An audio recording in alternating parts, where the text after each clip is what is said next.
So I first begin by preparing the room, and I wash my hands, and then I greet my patient using 2 identifiers. So can I see your wristband?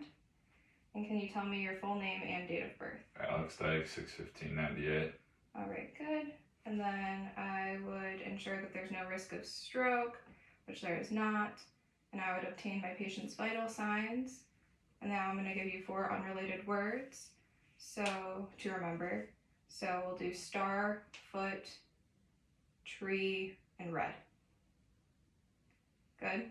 All right. And then I would perform the general survey. So the patient appears their stated age, their sexual development is appropriate for gender and age, the patient is alert and oriented, the skin is even in tone and intact, the nutritional status is within normal limits, the body symmetry is equal bilaterally and proportionate, the posture is relaxed, spine erect with arms at side, the gait is with feet shoulder width apart, and the walk is smooth and balanced, and the range of motion of visible joints is deliberate and accurate, and the patient's facial expression is relaxed and appropriate to the situation. The mood and affect is cooperative. The speech is clear, and the personal hygiene is clean and groomed. And then I begin with inspecting the hands.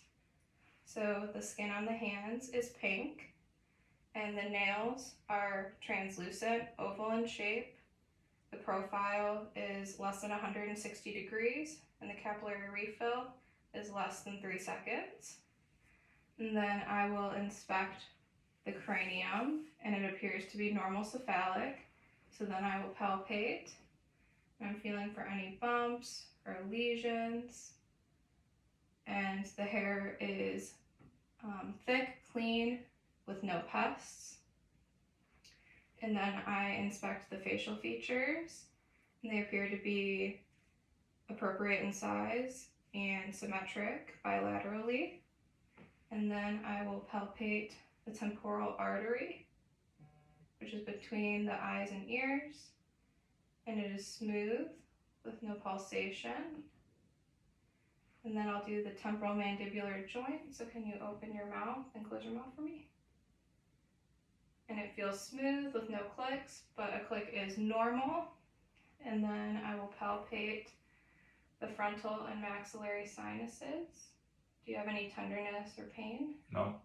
No. All right. And I will check cranial nerve 7. So can you smile for me? Frown, puff out your cheeks, and close your eyes really tight and wrinkle your forehead. Good. So that is intact. And then I will inspect the external eye features, which is the eyebrows, eyelashes, and eyelids. And they are symmetric bilaterally. And then I would assess for their near vision and far vision. So for the far vision, it would be the whiteboard in their room, and they can read that. And for near vision, it would be 12 to 14 inches away, and they would be able to read the paper. And then I will inspect the conjunctiva. Can you look up? And it is pink and moist. And then I'll inspect the sclera, which is white and glossy, and the cornea is clear with no cloudiness. And then I will do the corneal light reflex, so from 12 inches away, looking straight at me. The light reflects evenly on both sides, and then I will make sure the pupils are equal and reactive to light, so just continue to look forward. And on the other side. Good. So the pupils constricted briskly. And now I'll do the accommodation test. So just follow my finger with your eyes. And his eyes converge on the same axis and constrict. And now I'll perform the 6 cardinal positions of gaze. So just follow your eyes, or your eyes with my finger, and we'll go in and out and down and down and out and up. And that is cranial nerve 3, 4, and 6 are intact. And can you repeat your 4 words to me?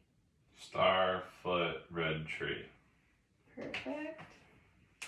And then I will inspect the ears. So the ears appear to be appropriate in size with no redness. So then I will palpate the ears, palpate the auricle and the tragus. Do you have any tenderness or pain? No. No? And then I'll perform the whisper test. So I'm going to occlude this side. A3D. Now this side. 5, 6, 11. And that is good. And then I will inspect the nose. And the nose is midline and symmetric, and there's no redness. And then I will inspect the nasal mucosa, the turbinates, and the septum. And they are all intact.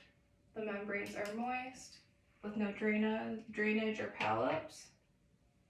And then I will test the patency. Can you show your eyes for me? And I'll test the patency, so I'm going to close off one side. Can you breathe in for me? Good. And the other side. Good. Can you tell me what you smell? Coffee. Coffee. Good. So his cranial nerve 1 is intact. And then I'm not going to assess the oral cavity, but I'm going to talk through it.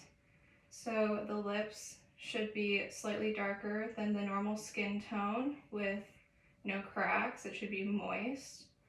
And the inside of the mouth, the teeth should be straight with no debris, and the gum should be pink and in tight margins to the teeth. The top of the tongue should be bumpy, and it should have a thin layer of white coating. The bottom of the tongue should be glossy and veiny. And can you stick your tongue out for me? So his cranial nerve 12 is intact. His buccal mucosa should be pink and moist.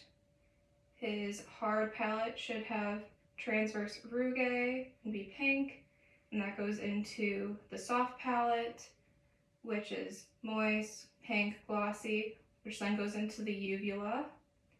And if I put a tongue compressor on his tongue and have him say ah, the uvula should be going up and midline, and that tests cranial nerve 10.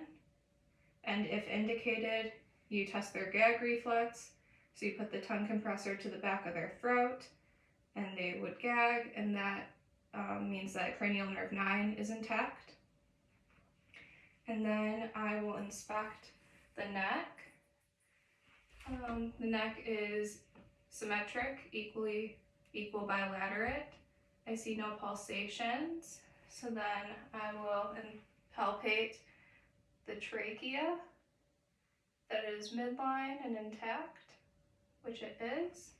And then I will palpate the carotid artery one at a time on each side. This side. And then I will auscultate for a carotid bruit using the bell side. And can you take a deep breath in and then out for me?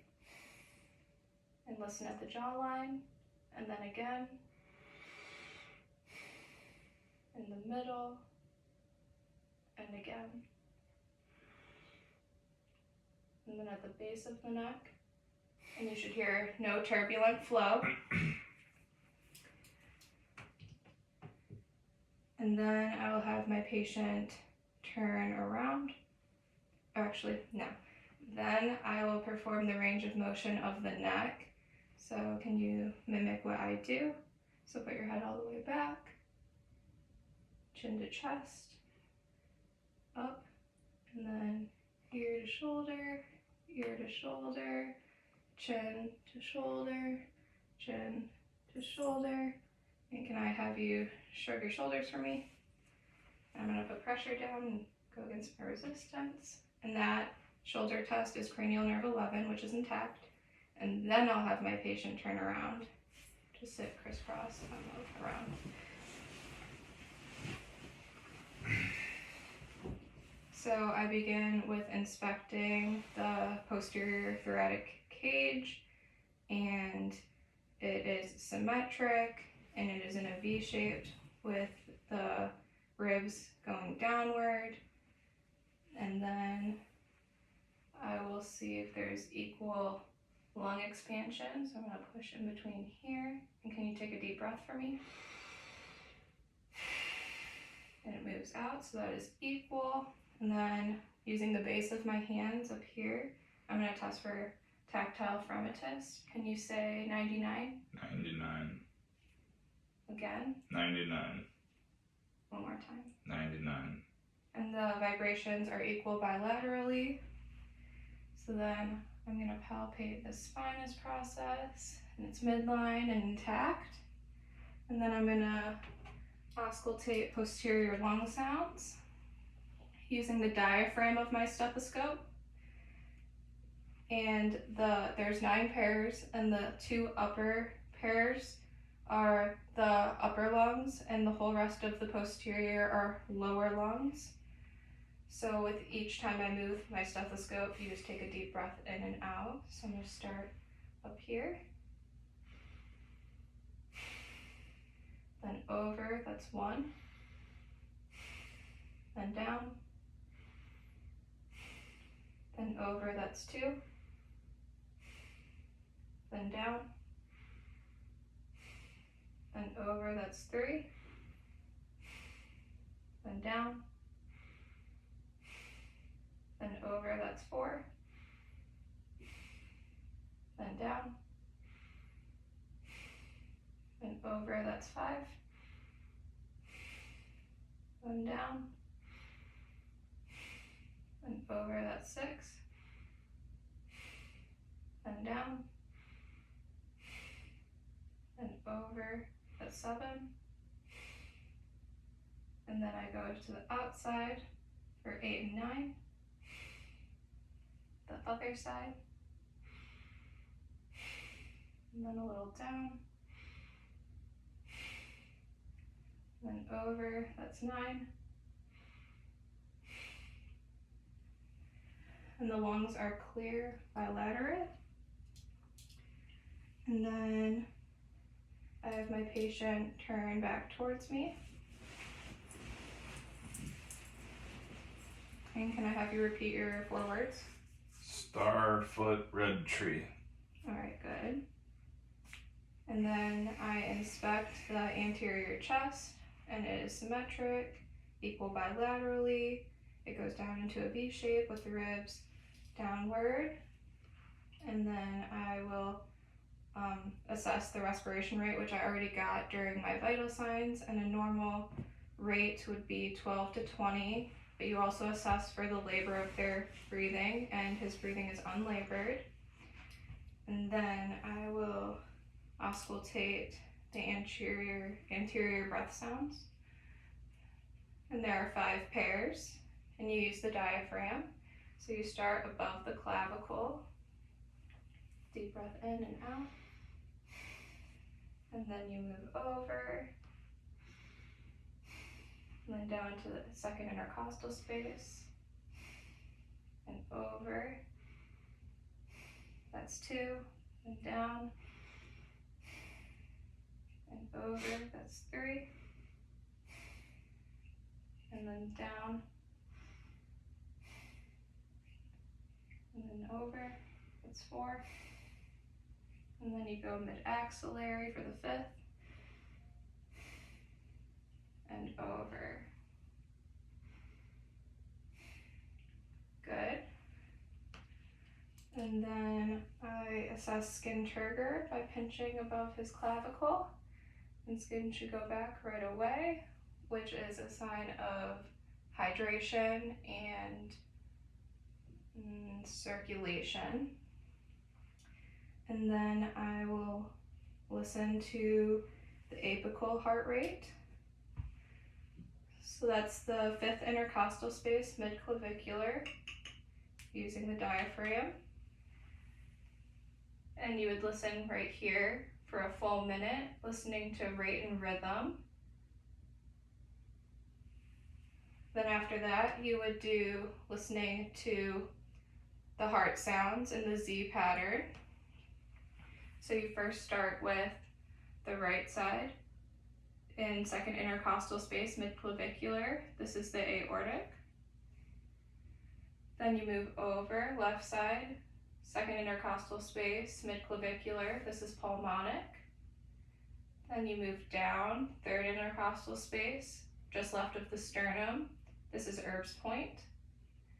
Then you move down, 4th intercostal space, just left of the sternum. This is the tricuspid. And then you move down, 5th intercostal space, and this is the mitral valve.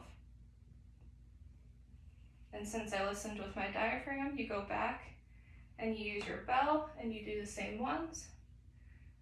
So 5th intercostal space is mitral, then 4th intercostal space, just left of the sternum, is tricuspid. Then you move up, 3rd intercostal space, just left of the sternum is Erb's point. Then you move up, left side, 2nd intercostal space is the pulmonic. And then you move over to the right side, 2nd intercostal space, and that is the aortic. Perfect. And then I would do the upper extremities. So the arms are equal bilaterally and symmetric. And then I would assess for the breast movement. So can you put your arms up for me? And put your hands at your sides and push in. And then hands together and push in. So the breast should move symmetrically and even with no retraction or dimpling, which is good. And then can I have you lay down?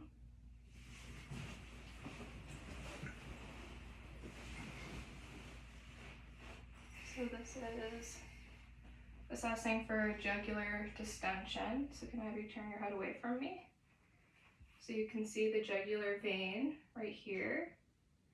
And then I'll have my patient sit up. And as he sits up at a 45-degree angle, it disappears. But if your patient sits up and the jugular vein is still distended, then that's a sign of right-sided heart failure. And then I'll have you lay back down. So now I'm going to inspect the abdomen. And I'm going to look around the umbilicus, and there's no redness. I see no pulsation, so that is good. And then you auscultate before you palpate with the abdomen. So for each quadrant, you listen for 1 minute, and normal is to hear 5 to 30 bowel sounds. And you start in the right lower quadrant and go in a clockwise fashion. So I start here, I listen for 1 minute, and then I move to the right upper for a minute, left upper for a minute, and then left lower for a minute. And 5 to 30 bowel sounds is normal. And then you would palpate the abdomen, starting in the right lower quadrant with your hand flat. We're going to do light palpation. We're feeling for any tenderness, masses, or pain. Do you have any tenderness or pain? No. No? And then you go around clockwise. And the patient's demeanor is calm. He's not guarded. which is good. And then you would assess the perineal area. So you would ask them if they're having any discomfort, any foul odor, if they have difficulty urinating, any pain or itchiness, which he does not. Do you have any of those symptoms? No? Okay, good. And then I will have you sit back up. Or actually, stay back down.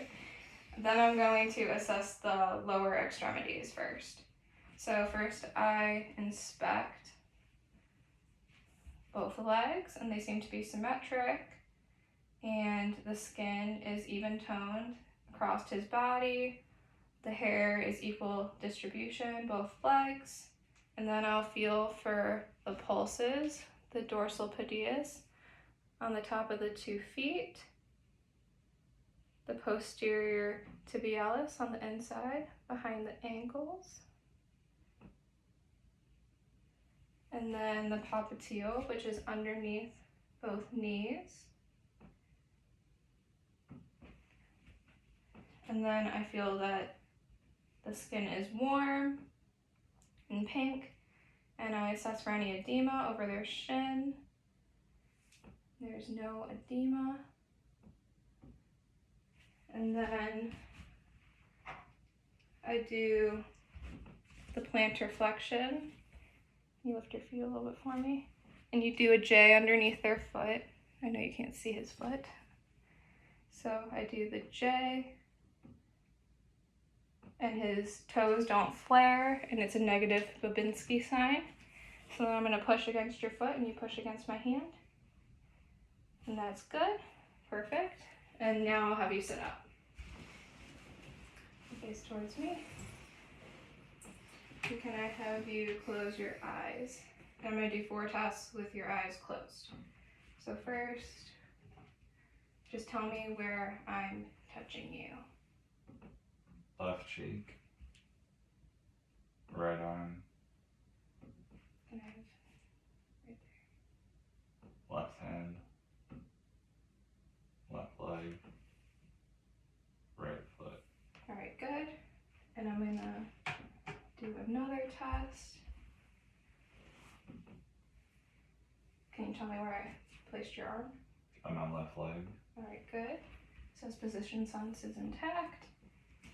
And then I'm going to do sternocys. Can you give me your hand? And can you tell me what object that is? A key. A key, good. Take that back. And I'm going to test graphostachia. And can you tell me what I just drew on your hand? 6. A 6. All right, good. You can open your eyes. We're going to do some further neuro exams, so just do what I do. You do finger to nose, heel to shin, and rapid alternating movements. Good, awesome. And then I'll have you stand up. And can you close your eyes for me? Arms at side, feet shoulder width apart. And nurses, have your arms out in case your patient starts leaning. And you would do this for 20 seconds. And then can I have you repeat your 4 words? Star, foot, red tree. All right, good. And then I would thank my patient, wash my hands, and document my assessment. Thanks.